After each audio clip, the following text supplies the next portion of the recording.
Bueno, vamos. Perdón, 29 de junio del año 1986, el punto culminante de una historia que había comenzado mucho tiempo atrás, bastante tiempo atrás, en el periodo en el que en la República y sobre todo en el ámbito del deporte se hacían más o menos bien las cosas en cuanto a la designación de un responsable al cual se le daban mínimamente 4 años de trabajo para poder desarrollar su labor. Luego del fracaso del Mundial 82, cuando Argentina, con el equipo campeón del 78, y más Maradona y Ramón Díaz, a los ojos del mundo, retenía fácilmente el título mundial, y bueno, todos sabemos que lamentablemente tuvimos una decepcionante actuación, se produce como una especie de vacío y la asunción de Carlos Bilardo al frente del seleccionado nacional. Un hombre muy resistido, un hombre al que desde el inicio no lo acompañaron los resultados y la prensa se dividió rápidamente, ahí sí se formó rápidamente, Rulito, una grieta entre bilardistas y menotistas. El diario Clarín lo mataba a Bilardo, el diario La Nación lo defendía, y bueno, y de esa manera fue pasando ese proceso previo que tiene puntos importantes, por ejemplo, la gira del 84, cuando se le gana a Alemania en Düsseldorf, se gana a Bélgica y a Suiza también, que eran equipos para ese entonces de segunda categoría en el plano europeo. Alemania obviamente siempre fue Alemania, a tal punto que Beckenbauer, que debutaba como técnico de Alemania ese día, dijo: aquí está el futuro campeón del mundo. Luego el tiempo le habría de dar la razón al Kaiser, cuando 2 años después, vamos a escuchar ahora el final de la historia. Llegan las eliminatorias del 85, una zona que prima facie era accesible para nosotros, deberíamos pasarla con sencillez. Colombia, Venezuela y Perú. Recordemos que solamente el ganador de la zona se iba directo al Mundial, el segundo, el mejor segundo, junto a los restantes segundos, jugaban un triangular por el cuarto y último boleto. Perú se convierte en un escollo durísimo, en un rival dificilísimo, que nos quita el invicto de esa eliminatoria, derrotándonos en Lima 1-0 con un gol de Oblitas, en un clima muy pero muy espeso, donde incluso se había amenazado que iban a secuestrar a Diego Maradona la formación de Sendero Luminoso. Había amenazado a esa organización terrorista, por supuesto. Maradona tuvo escolta todo la estadía, y no solo ahí, sino en el propio partido también tuvo una escolta, una marca antirreglamentaria del peruano Reina, Luis Reina, que al borde del reglamento, o violando directamente el reglamento, lo anuló prácticamente a nuestro máximo jugador. La revancha se produce en el Estadio Monumental, en el helado junio del año 1985. Ahora tenía que empatar solamente para poder clasificar al Mundial. Ganamos, nos ponemos 1-0 rápidamente con gol de Pasculi. Viene el empate de Velázquez y el gol de Jerónimo Barbadillo. Se ponen 2-1 los peruanos. Y ahí comienza el calvario argentino. Recuerdo claramente ese partido, fue tremendo. Sobre el final del partido, una pateada de Pasarela y el gol de Ricardo Gareca empujando la pelota ya sobre la línea prácticamente, ¿no? Y dándole la clasificación al Mundial de México. Entre la clasificación y el Mundial se jugaron varios partidos amistosos donde Argentina no daba pie con bola. El discurso de Bilardo ya se venía agotando y la paciencia de todo el pueblo futbolero también. ¿Qué pasa aquí? Una serie de malos resultados en este proceso previo implica una suerte de complot político deportivo donde se intenta literalmente expulsar a Bilardo de la conducción técnica del seleccionado. Hay un movimiento llevado adelante por Rodolfo O'Reilly, el entonces secretario de Deportes de la Nación, junto a Osvaldo Otero, otro político también radical, que luego sería presidente de Racing Club con los años. Se reúnen, tienen una reunión le dan a entender a Raúl Alfonsín y pareciera como que Alfonsín de algún modo interviene en la cuestión, Jorge. Es algo muy raro que nunca quedó muy, digamos, muy claro. La cuestión es que el máximo y acérrimo defensor, el hombre que lo puso en el puesto, Julio Grondona, le dice a Bilardo, váyanse ya. Faltaban como 3 meses para el Mundial, ¿eh? Váyanse ya, se armarán un par de partidos y ustedes ya no vuelven. Si ustedes vuelven, vos no vas a llegar. Aparentemente se iba a formar una especie de triunvirato, cosa que ya había pasado en el Mundial 74 y fracasamos, pero ahí fue un águila bicéfala. Vladislao Cap y José Baraca, Puchero Baraca. Apenas pasamos la primera ronda del Mundial de Alemania. Este triunvirato habría de estar formado por Timoteo Gribol, el Bambino Veira y César Luis Menotti, quien aparecería nuevamente en el escenario. Se va el seleccionado, el primero que desaparece, digamos, de su tierra. Se juega con el Junior de Barranquilla, Jorge, 0-0, un partido horrible. Se agarraron a trompadas en la habitación del hotel, varios jugadores, nunca se supo el nombre. Aparentemente Ruggeri y Pasarela habrían estado involucrados allí, Valdano también. Se va a Noruega, perdemos 2-0 con Noruega.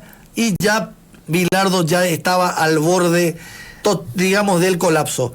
Se organiza un partido con Israel, se le gana 7-2 y allí más o menos se calman las aguas, aunque Israel obviamente no era un rival de fuste.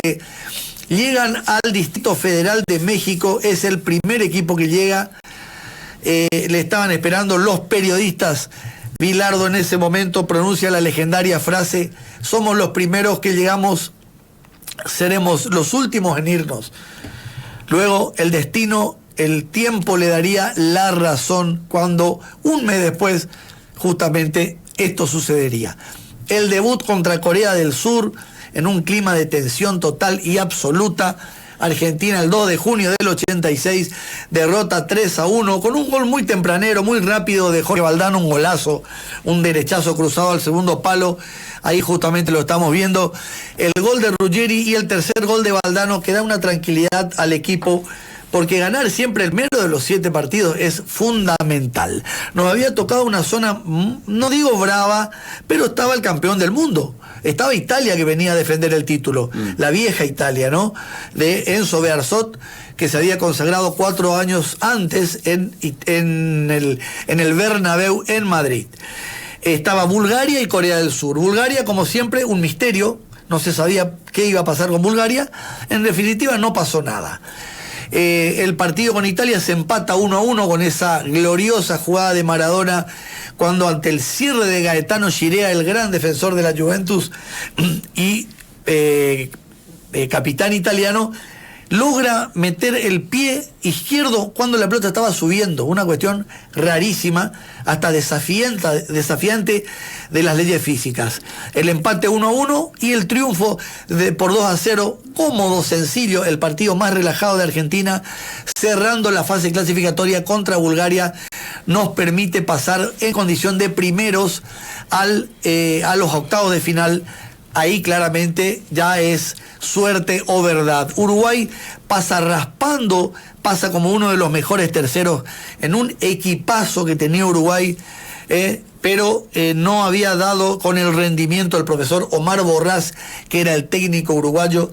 Se vuelven a encontrar las caras Argentina y Uruguay como 46 años antes en la final del primer mundial de la historia, del mundial de 1930, y allí el equipo uruguayo es totalmente superado por la blanquiceleste, más allá del exiguo marcador que a los 37 minutos del primer tiempo Pedro Pablo Pasculi, el gran delantero que tuvo Argentinos Juniors y en ese momento el Lecce de Italia, abre el marcador que terminaría siendo el resultado final. Uruguay a su casa, Uruguay de vuelta al aeropuerto de Carrasco, Argentina seguía y ahí se venía ni más ni menos que Inglaterra.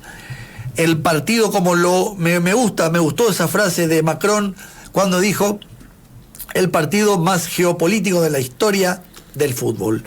Inglaterra, que había derrotado fácilmente a Paraguay 3-0 con 2 goles de Gary Lineker, se había despertado el gran artillero inglés, que a la postre sería el goleador del Mundial. Y bueno, allí sí, todos ya sabemos lo que sucedió. La mano de Dios a los 6 minutos del segundo tiempo, un gol que hoy no valdría. El segundo gol, a los 10 minutos, 4 minutos después, la joya, el gol del siglo, el gol de todos los mundiales. Y luego un gran sufrimiento para nosotros. A los 30 del segundo tiempo, Bobby Robson mueve el banco de Inglaterra y allí aparece John Barnes, un jugador de raza negra, número 11 del Liverpool, que enloquece en esos 15 minutos a la defensa argentina, logra desbordar al gringo Justi, tira un centro mortal y Gary Lineker logra convertir el descuento.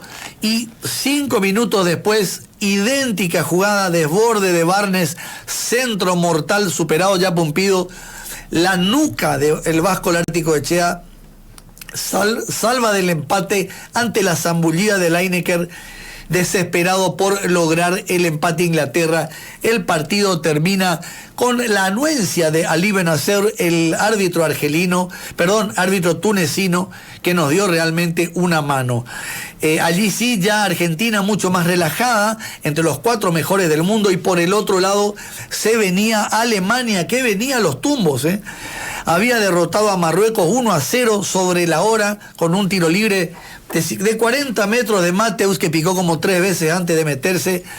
Había derrotado a México luego de un 0-0 horrible en los penales al dueño de casa, y se enfrentaba aplicándole razones históricas a la Francia de Michel Platini, que en cuartos de final había protagonizado el mejor partido del Mundial cuando derrota a la Canariña en los penales, a la escuadra verde-amarela. Y Alemania nuevamente con Francia, como 4 años atrás en las semifinales del Mundial de España 82. Alemania gana 2-0, un partido sencillo para Alemania. Yo creo que ahí es en esos partidos donde la camiseta en determinada instancia es la que termina pesando. Alemania en la final, Argentina tiene que jugar con Bélgica. Una sorpresa Bélgica. Había derrotado a la Unión Soviética en un partidazo 4-3 y había derrotado a España, que a su vez había derrotado a Dinamarca por goleada. Bélgica de pronto se encuentra entre los 4 mejores del mundo, no puede hacer nada contra, a esas alturas, ya el muy aceitado rendimiento argentino, quien con 2 joyas de Maradona nos pone en la final en el Azteca el 29 de junio de 1986, cuando con el arbitraje de Arpi Filo, un árbitro brasileño que no nos quería, hay que decirlo, no quería a los equipos argentinos. Ya en las Copas Libertadores y en las Copas Américas habíamos tenido problemas con este árbitro. Argentina-Alemania Federal, en ese ya legendario partido que se abre con el golazo del Tata Brown, un centro de Burruchaga que se abre Schumacher, el arquero alemán, que no logra siquiera acercarse al balón, cabezazo del Tata Brown con la valla vacía, gol argentino. Vamos al descanso, a los 6 minutos golazo de Valdano en una jugada en la que atraviesa toda la cancha. ¿Qué pensábamos todos? Somos campeones del mundo. Todavía faltaba, y justamente contra los alemanes no se puede adoptar este tipo de postura. Mueve el banco Beckenbauer, entra un gigante, Dieter Hennes, el expreso de Frankfurt, durísimo jugador alemán, con muy poca técnica, pero era lo que necesitaba Alemania en ese momento, el cabezazo. Fuerza 2 corners, 2 jugadas idénticas, 2 jugadas iguales. A los 29 y 36 minutos, 2 cabezazos en el área son gol, dice el viejo refrán del fútbol, el viejo apotegma. Rummenigge y Rudi Völler, el empate a los 36, y ahí sí se nos derrumbaba el mundo. Creíamos que si nos íbamos a la largue, efectivamente Alemania nos pasaba físicamente por arriba. Y allí el genio es descuidado. En la única jugada en la que lo descuida su cancerbero Lothar Matthäus, el gran jugador alemán que jugó de 10, jugó de 5, jugó de líbero, jugó de arquero, de todo jugó. Ese día le tocó marcar a Maradona, lo descuida un instante y ahí viene el pase legendario hacia Burruchaga, que se desprende y es perseguido por otro gigante alemán, Hans-Peter Briegel, que si lo cruzaba yo creo que lo fracturaba en 1000 pedazos.